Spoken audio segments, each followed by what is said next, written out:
आज के जो मेरे वीडियो है वो है प्रारंभिक विद्युत यानी बेसिक इलेक्ट्रिसिटी के ऊपर।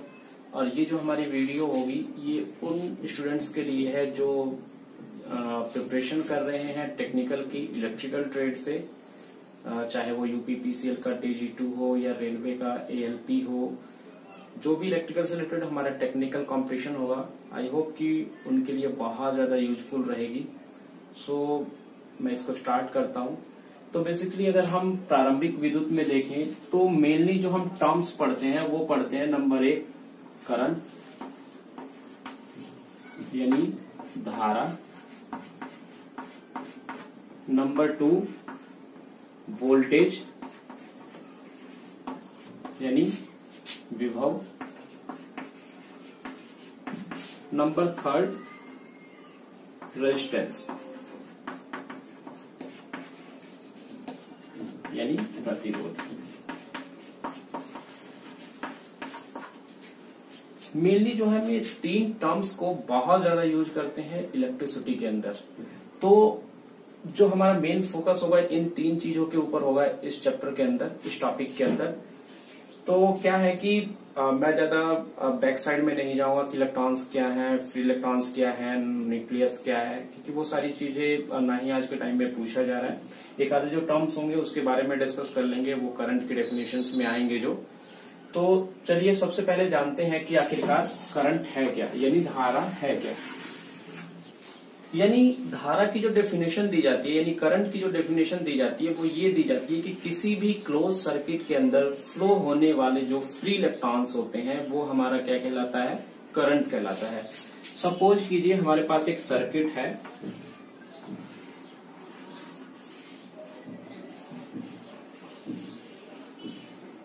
ये कोई एक कंडक्टर है, ये हमारी बैटरी जिसका प्लस पॉइंट ये है और माइनस पॉइंट ये है, ये हमारा एक स्विच S1 है, ये हमारी बैटरी। तो जो बैटरी है, जब बैटरी के साथ हम किसी एक लोड को कनेक्ट करते हैं, यहाँ पे लोड के लिए हमने एक इलेक्ट्रिक बल्ब को लिया हुआ है, ये हमारा स्विच है जो कि अभी ओपन कंडीशन में है। तो हमने डेफिनेशन में बात की थी कि सर्किट क्लोज होना जरूरी है। तो सबसे पहले जैसे ही हम सर्किट को क्लोज करेंगे तो इस सर्किट के अंदर करंट I का फ्लो होना शुरू हो जाएगा। दिस इज कॉल्ड I, यानी हम करंट को डिनोट करते हैं I से। अब करंट इधर की ओर फ्लो होगी और फ्लो होने के बाद में ये बल्ब हमारा ग्लो हो जाएगा। तो अभी जो हमने एक टर्म यूज किया था फ्री इलेक्ट्रॉन्स, यानी ऐसे इलेक्ट्रॉन्स जो न्यूक्लियस में फ्री रहते हैं, कहीं भी मूवमेंट करने के लिए फ्री होते हैं, वो हमारे होते हैं फ्री इलेक्ट्रॉन्स। अब इलेक्ट्रॉन्स जनरली होता है क्या है, इलेक्ट्रॉन्स के ऊपर हमारा चार्ज हो जाता है नेगेटिव, और अगर हम इसके ऊपर इसकी जो वैल्यू की बात करें तो वो होता है माइनस का 1.6 मल्टीप्लाई 10 की पावर माइनस 19 कूलाम C। ठीक, तो क्वेश्चंस जो क्वेश्चंस पूछा जाता है इलेक्ट्रॉन्स रिलेटेड, इलेक्ट्रॉन्स के ऊपर चार्ज क्या होता है, तो ये ध्यान रखने वाली बात है कि इलेक्ट्रॉन्स पे चार्ज हमारा नेगेटिव होता है और इसकी वैल्यू क्या होती है, माइनस के 1.6 मल्टीप्लाई 10 की पावर माइनस 19, यानी माइनस यहां से मिस नहीं होना चाहिए, नहीं तो वो ऑप्शन में आप गलत टिक कर देंगे। तो ये तो बात होगी इलेक्ट्रॉन्स की। तो अब इसमें जैसे हमने बात की थी फ्री इलेक्ट्रॉन्स फ्लो कैसे हो रहा है, तो जो इलेक्ट्रॉन्स की डायरेक्शन होती है, इलेक्ट्रॉन की डायरेक्शन होती है वो माइनस से प्लस की ओर, यानी जो इलेक्ट्रॉन बहेंगे हमारे इस सर्किट में वो माइनस से प्लस की ओर बहेंगे। यानी अगर हम डायरेक्शन ऑफ इलेक्ट्रॉन बात करें तो वो होता है नेगेटिव टू पॉजिटिव। और अगर हम यही बात करें करंट की, डायरेक्शन ऑफ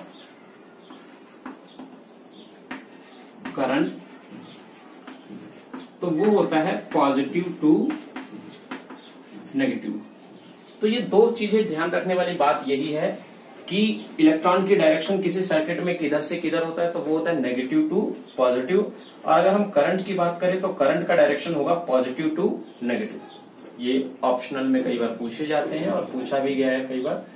अगर हम इसी को थोड़ा सा एक इस फॉर्मूले के बिहाफ पे देखें, Q equal to I T. अब हमने बताया था कि I जो है वो करंट है, यानी धारा का मान है, तो I अगर हम देखें I इक्वल टू होगा Q अपॉन T, यानी किसी परिपथ के अंदर प्रति सेकंड प्रवाह होने वाले आवेश को भी हम क्या कहते हैं, धारा कहते हैं, और वो आवेश हमारा क्या है, इलेक्ट्रॉन्स है। तो ये तो बात हो गई जनरल हमारे Q के फॉर्म में। अब थोड़ा सा हम इसको देख लेते हैं कि इसको डिनोट करते हैं I से, करंट को हम डिनोट करते हैं I से, और अगर इसके यूनिट की बात करें तो यूनिट होता है एम्पियर। यूनिट क्या होता है, एम्पियर। और मेजरमेंट होती है इसकी, मेजरमेंट करने के लिए हम यूज करते हैं एम्पियर मीटर, एम्पियर मीटर, जिसको कि हम इस तरीके से शो करते हैं, ठीक। और इस एमीटर को हम लगाते हैं सर्किट के श्रेणी क्रम में, श्रेणी क्रम में यानी सीरीज में, सीरीज में। यानी मान लीजिए अगर हमारा एक ये सर्किट है,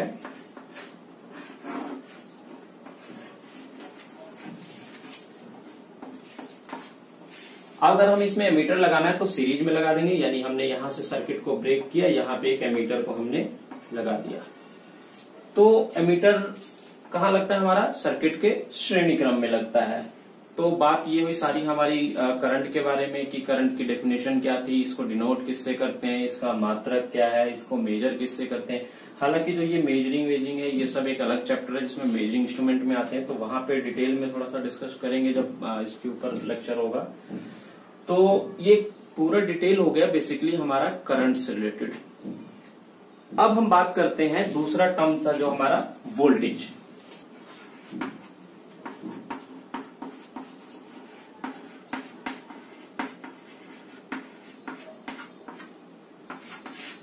वोल्टेज।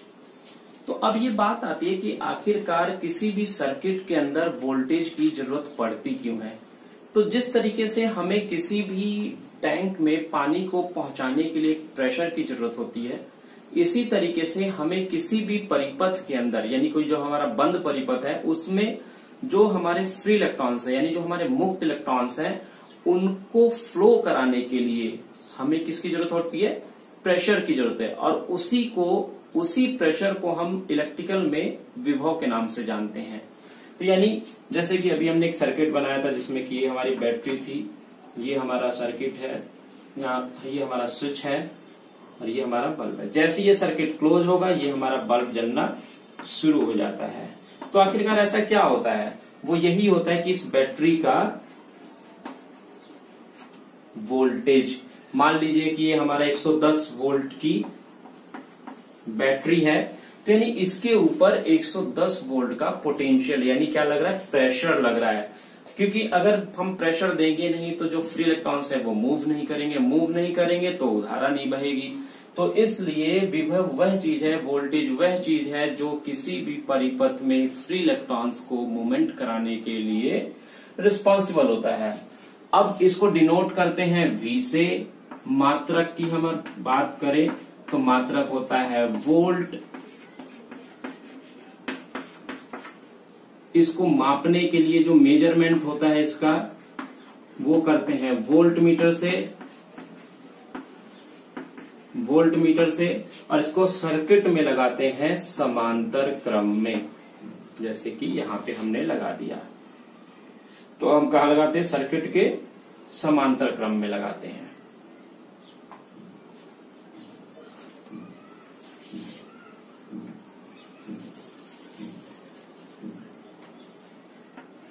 ये हमारा परिपथ में समांतर क्रम में लग गया, तो ये हमारी वोल्टेज को शो करेगा।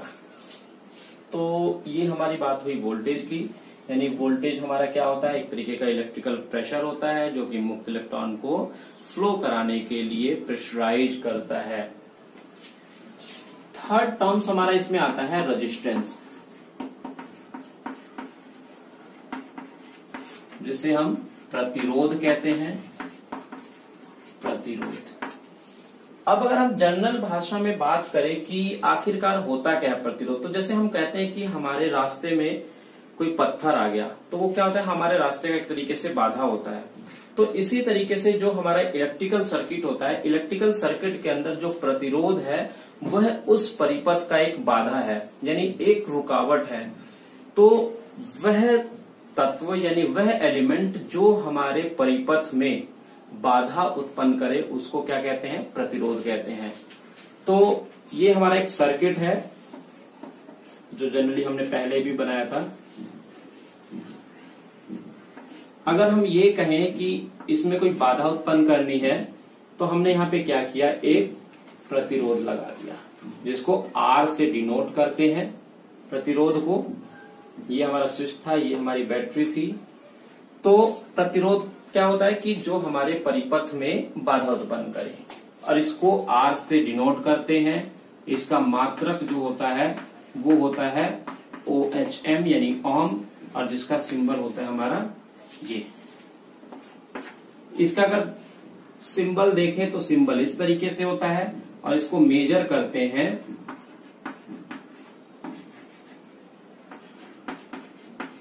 ओम मीटर से। ओम मीटर से हम मेजर करते हैं, ठीक। तो ये बात हो गई हमारे प्रतिरोध की। तो जो बेसिकली हमारे 3 टर्म्स है, वोल्टेज, करंट एंड रेजिस्टेंस, इनको हमने क्लेरिफाई किया। अब इन्हीं चीजों से मिलके कुछ टर्म्स बनते हैं, जैसे कि एक नेक्स्ट टर्म होता है हमारा पावर।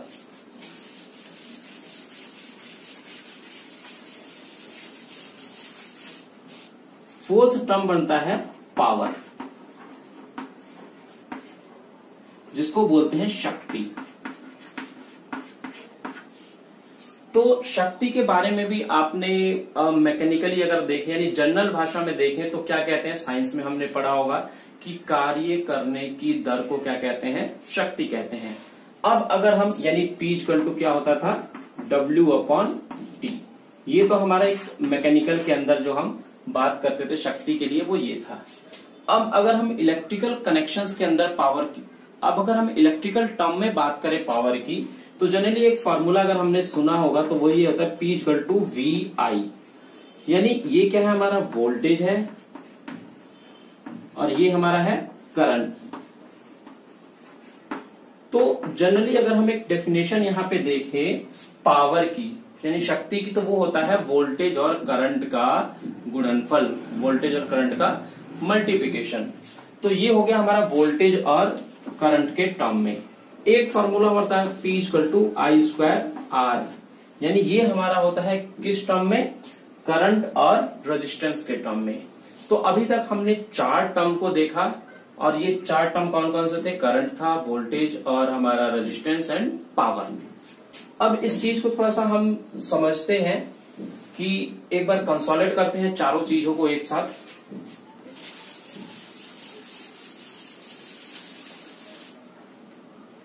फर्स्ट हमारा है करंट, सेकंड हमारा वोल्टेज, थर्ड हमारा है रेजिस्टेंस, और फोर्थ हमारा है पावर। तो देखिए करंट को डिनोट करते हैं I से, यानी ये है हमारा क्या, धारा। वोल्टेज को डिनोट करते हैं V से, यानी हमारा विभव। रेजिस्टेंस को डिनोट करते हैं R से, यानी प्रतिरोध। पावर को डिनोट करते हैं P से, और ये हमारी शक्ति। अच्छा, इसका जो यूनिट है ये होता है एम्पियर, इसका वोल्ट, इसका ओम, इसका वाट। पावर को मेजर करते हैं हम वाट में। अच्छा, इसको मेजर किससे करते हैं, मेजर करने के लिए एम्पियर को एमीटर,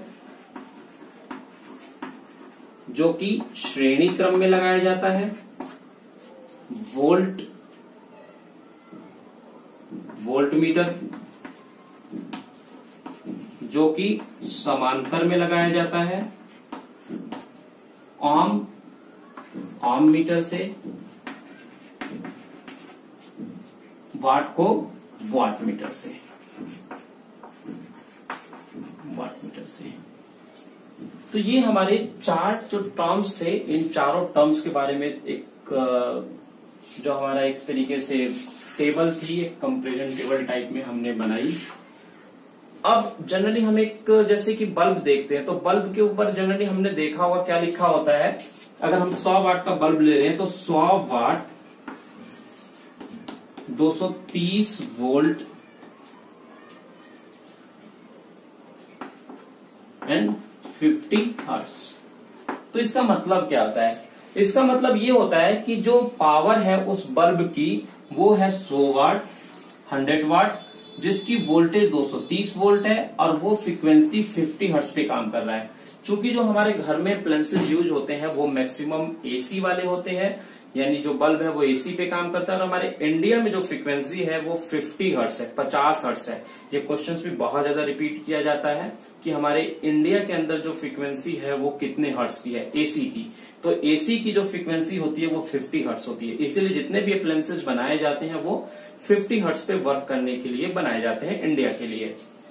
तो अब अगर हम यहां से, ये हमारा पावर था, ये हमारा वोल्टेज था, तो P इक्वल टू VI के फॉर्मूले से हम I की वैल्यू को निकाल सकते हैं।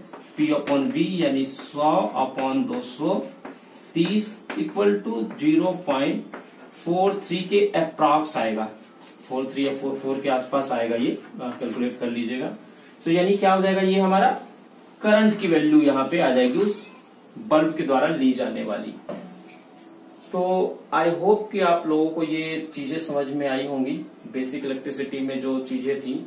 तो अगर मैं बात करूं, इससे जो सवाल पूछे जाते हैं जनरली वो यही पूछे जाते हैं कि करंट की डायरेक्शन सर्किट में कैसे टू कैसे होती है, इलेक्ट्रॉन पे क्या चार्ज होता है, कितना वैल्यू होता है उसका, इलेक्ट्रॉन की डायरेक्शन क्या होती है, और ये जनरली पूछे जाते हैं कि धारा का मात्रक क्या है, धारा को किससे मेजर किया जाता है, एमीटर को सर्किट में कैसे लगाते हैं। तो जो भी हमने डिस्कशन किया ये वो चीजें हैं जो मोस्टली पूछे जाते हैं। सो फ्रेंड्स, आज के लिए इतना ही। नेक्स्ट वीडियो लेक्चर में आगे की चीजों को देखेंगे। Thank you.